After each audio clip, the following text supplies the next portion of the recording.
Hello there, ladies and gentlemen, boys and girls, children of all ages. My name is Mr. Dogboat333, and welcome back to Hearts of Iron for the New Order. The Ruin as the Reich Commissariat, Ukraine. Now, last video, Eric Koch got fucking dunked on. He got IRA'd. He got car bombed. Unfathomably based, I gotta say.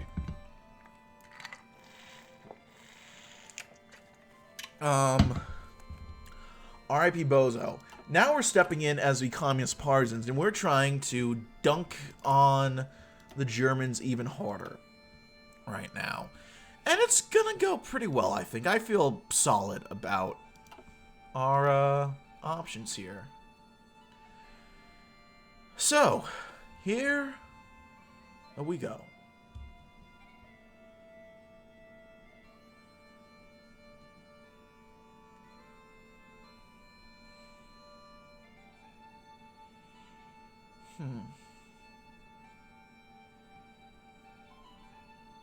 One options we have Schietonier or Reichenstadt.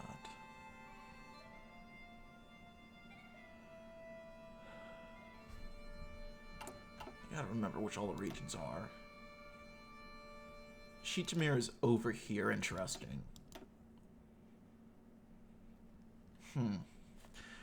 I think what I want to do, I don't know if it's going to be the most optimal, but I think what I'll want to do is try to consolidate as much of these states as much as I can.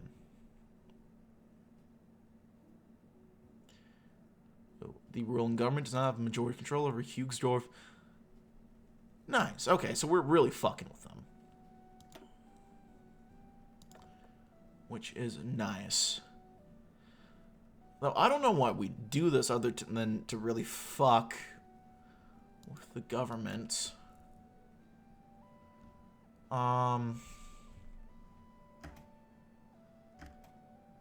Yeah.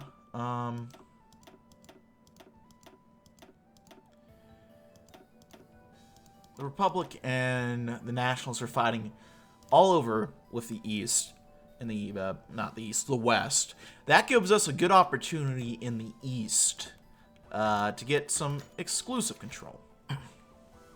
For a man to stay in the Union House past midday was nearly suicidal, and yet it was especially difficult to do that in Donetsk any time past sunrise. Yet here Vasil was, playing away his violin like it would have been the Grand National Opera. Playing away in his little apartment was incredibly risky. Vasil knew that, and his friends with him especially knew that. Playing a slow rendition of Dance of the Night, Vasil thought back to his tutor. Back when the world made some semblance of sense. It was maddening that the world had practically ending, and all Vasil could do was survive it. Yet moments like these kept him calm, calmer at least. Looking to those around him, they weren't half as calm. The aura behind the music was very clear that they could be rendered by a German raid at any instant. Vasil was nearly halfway through the song, and everyone could feel it. The mood shifted. The emotions changed. There wasn't any traffic outside. The chatter outside the apartment calmed disturbingly fast, like the world was about to end, and in a sense it was. The steps outside in the hall hadn't diminished. If anything, they got less hectic and heavier. You could almost hear a pin drop if it weren't for the violin and the Germans' knives being sharpened. Vasil took a breath. His friends took their handguns and machine guns out from under their coats or the suitcase and pointed them at the closed blinds or locked doors. Almost absent-mindedly, Vasil still played, and he got a bizarre feeling. He wouldn't be able to finish a song. He grew tense, primed, but he couldn't shake the feeling. He wondered if he should even finish the song, but he knew he had to. So he wondered, should he play it shorter, his own version, bring a crescendo in his own way? He contemplated it. Crescendo. Crescendo was a good call. Alright, so Guaido installed, interesting. Still got cooldowns for all of these, so don't worry about that for a bit. Oh, we got research we gotta get working on.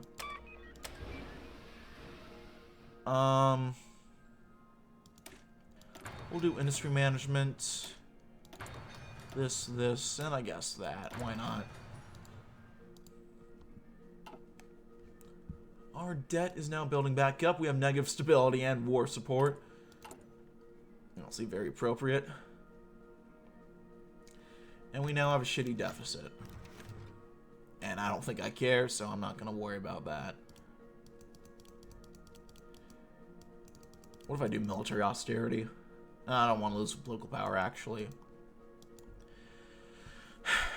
Reports have arrived from the few garrisons that have managed to defeat the initial and vigorous bandit attack. They have identified their assailants as communist, previously thought all but exterminated. This in itself would be grave news, but far worse is the identity of the attacker is the location of the attacks, which occurred not only inside, but also beyond the Donbass. They have spread their poison without discovery and are now exploiting the lack of preparation of security areas to cause immediate destruction. More attacks are reported every day, and their complexity and effect are only increasing. Worse, the intensity of those operations appears unaffected by the severity, or lack thereof, of the anti-bandit operations decreed for any one area, a phenomenon not seen since the West Russian War. This is a terrible portent for both stability and serenity. We must expect attacks to continue to be increased in intensity until a resolution can be found. The communists are still here. Damn fucking right we are. So we're getting a lot of control in Hugsdorf. It's actually very nice, I gotta say. Very supportive of this.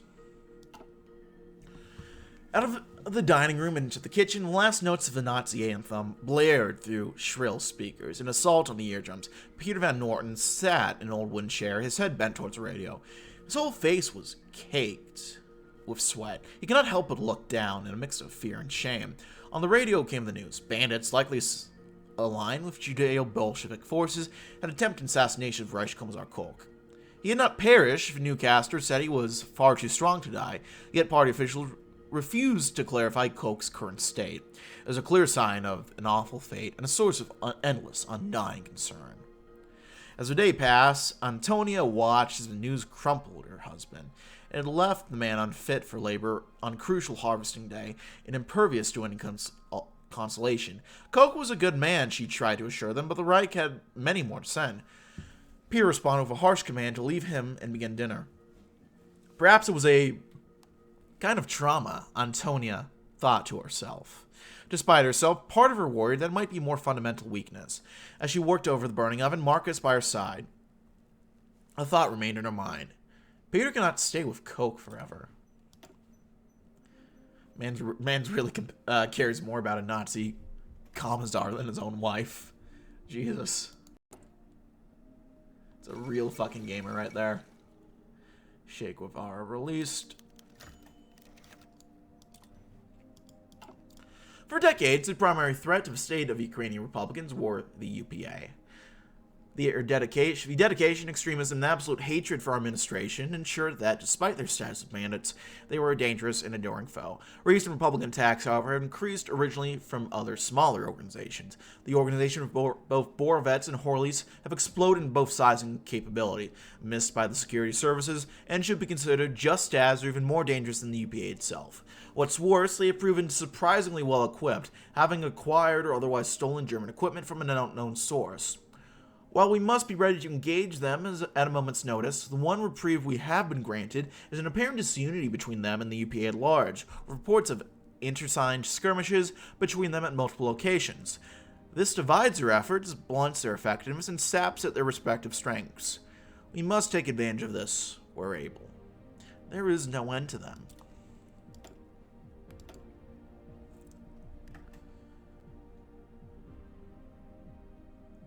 Well, we keep getting extra weapons and extra stockpile.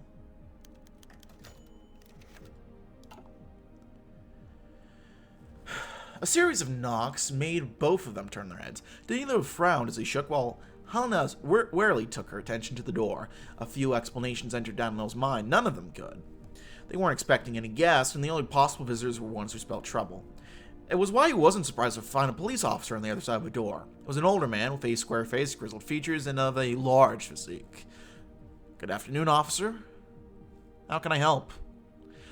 Always be proactive, always be cooperative. Give nothing but compliance. It was the only reasonable approach when it came to law enforcement. The officer nodded slowly. We are attracting partisan activity in this area.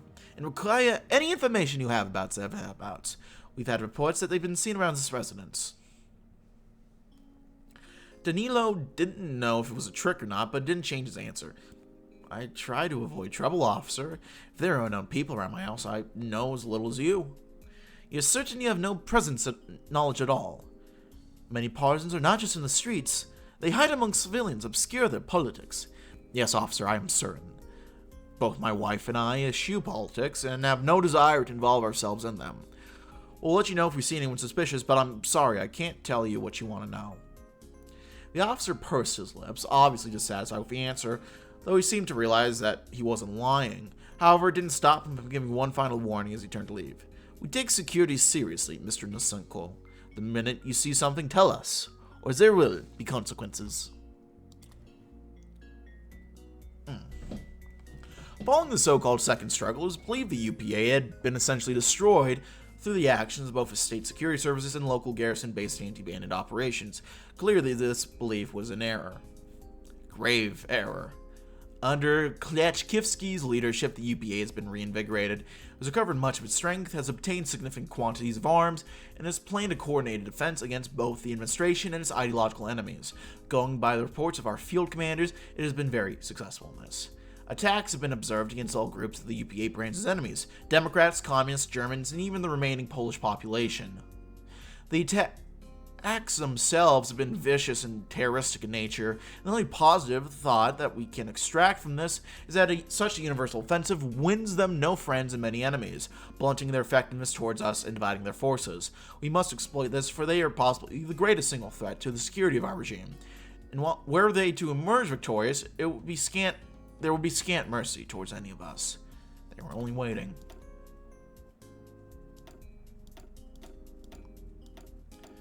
Well, they seem to be the weakest faction out of all of them.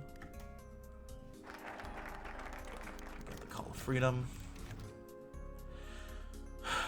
Welcome, gentlemen. I wish it were under better circumstances, but the Bolsheviks have seen fit to evolve our tactics against us. The police chief opened to the crowd of police officers. Pay close attention, because your life might literally depend on it. One of the officers in the crowd, Alexander, resisted the urge to smile. The so-called Ukrainian workers and peasant Red Army has managed to get its hand on a printing press. The chief continued holding up some papers. They've been mass printing documents detailing how to build weapons, explosives, and tools of sabotage. They also detailing the optimal raid to assault officer patrols, sabotage infrastructure, and disrupt operations. The chief continued reviewing the pamphlets, noting that while most dissidents would be incapable, the instructions were genuine and in the wrong hands they could cause damage. Alexander did derive some gratification from knowing the Germans were taking their work seriously. In response to the growing threat, there are some things to keep in mind. First, do not deviate from your patrols. Keep your radios on at all times, and use them when reporting suspicious activity. If you see something, report it. Most fear-mongering was standard law enforcement doctrine. Alexander was almost disappointed by how little effort the Germans were putting in. Granted, he had managed to infiltrate their ranks, so their methods were already suspect, but almost none of what was being suggested as life-saving would have any impact. Well, he certainly wasn't going to complain, and he didn't think his comrades would either. Hopefully the rest of the Reich Commissariat was just as exploitable.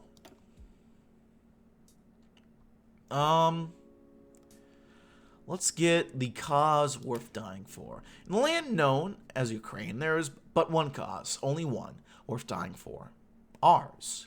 We are the ones who have kept the light alive, the noble flame which Lenin, Shekrai, and Shripnik lit and died to keep lit. In our hands we hold the dreams of emancipating the worker and the peasant from the oppression of capital, renewing the long-oppressed culture and nationality of Ukrainian people, and transitioning therefrom to a communist society. Sensible Ukrainians know to neglect the other opinions of the country as unworthy of consideration. Horowitz merely promises to hold a Ukrainian whip over Ukrainian workers' heads. Klyachkivsky sells Ukraine's more senseless death and destruction and calls it national salvation. The Germans have only promised one thing: slavery and starvation. What responses have we to all this but to repeat once more?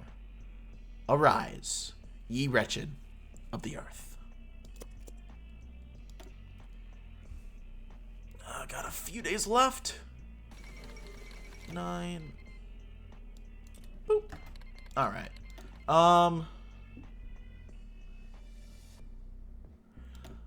we'll disrupt just read some propaganda down here. Disrupt the infrastructure there. Beautiful. Oh, look at that. We are holding on very nicely. And then we will go ahead and attack the occupiers in Kiev. And that helped us mostly, but it took out the rest of the guys. Or the other factions. I would have preferred to just go after the Germans and have them, the other guys keep some. Lyudmila Pavlichenko's first sensation was not of pain, but a cold numbness that began in her forearm and trickled her way past her wrist and towards her trigger finger. It felt to her like someone had pressed a wasp to her skin, as if, heartbeat by heartbeat, something was pumping venom deeper into her veins. She allowed herself a moment to look out of the scope of her sniper rifle to her arm, only to find... Oh. She said it with perfect casualness. Her arm had a hole in it, and through ruptured flesh and severed bone, she could see the blue sky of the perfect morning. She marveled at the strangeness of it before throwing herself from her sniper's perch. Several large cracks echoed through the air above as she fell through tree branches and brambles. Tumbling, she was aware of the world becoming a light, of her comrades shouting cries of fear and surprise, of Hitlerites advancing through the forest. Plans of an assault melted away, replaced in an instant with a dark realization. Someone had talked. The Germans had preempted her squad surprise assault with one of their own. There was a loud, unnatural crunch as she hit the ground. There was no moment to hesitate. She forced herself to her feet against the tree. She attempted to grab the small pistol from her side holster. She watched the muscles of her arm spasm and contract, but the arm hung useless at her side. The only feeling was of a cold, constant numbness. Fuck, she whispered. She reached across her body and fumbled with the gun. Fuck, fuck, fuck! Lyudmila Pavlichenko, killer of the Nazis, hero of the long-dead Soviet Union, found herself fleeing through the forest like a wounded animal. Her only thought was of her husband and her promise to him to fight the Hitlerites until her last breath. Painful memories. Where do you think you're going, whore? Kai bit back a curse as he instinctively ducked into the mouth of a nearby alleyway. Down the street, the usual group of Hitler Youth thugs were once again harassing some poor girl. He attempted to time his trip to the bakery well enough to avoid them, but now they were standing in between him and his home. Plus, they were bullying this woman. He tucked the bread into his coat and picked up a hefty stone that fit nicely in his hand. Peeking out of the alleyway for a moment and aiming for the biggest kid he could see, Kai chucked the rock at him and ran for it. He sprinted down the alley, dodging trash and hopping puddles before ducking down a side street, finding himself in a dead end face to face with a towering wooden fence. If there was any way he was going to get away with it, this was it. He clambered over, doing his best to protect the bread by landing squarely on his back. Kai heard the clattering of boots passing by, but was too transfixed by the sight in front of him to think about it. He found himself in the courtyard, littered with posters and graffiti. Workers of Ukraine unite. Live and die for the Republic. A Ukraine ruled by Ukrainians. One poster fluttered off the wall and towards the ground, but Kai rushed forward and snatched it out of the air. Printed across the front of a sheet was simple black text. Imagine a free Ukraine. Kai tried to do just that, but what would a free Ukraine mean? Would it mean a Ukraine where he's free to eat a meal every day rather than spitting his loaf of bread with his sister? Would it mean a Ukraine where his sister was free to go to the store by herself without being harassed by Aryan thugs every day? Would it mean a Ukraine where he could leave Kiev whenever he pleased instead of being stuck here for the last 15 years of his life? Kai wanted to find out, so he started hatching a plan. Well, this is where we stand, my friends. And this is just kind of going to be where we leave off, at least for now. Oh, Jesus, that's going to be a huge hit of the manpower stockpile. We will not be able to afford that, I think. Anyway, I'm going to leave it there for the YouTube people. So if you're watching at home, thank you for watching. If you like, so you like. If not, feel free to dislike. If you want to see more of this content feature, hit the sub button for uploads weekdays, as well as occasionally Saturdays. If you have any comments, feedback, anything sort, leave in the comment section below. I read all comments I get. I appreciate any feedback you might have for me. check in my various links down in the description box below. And yeah, I will see you all next time. Thanks for watching, and bye-bye.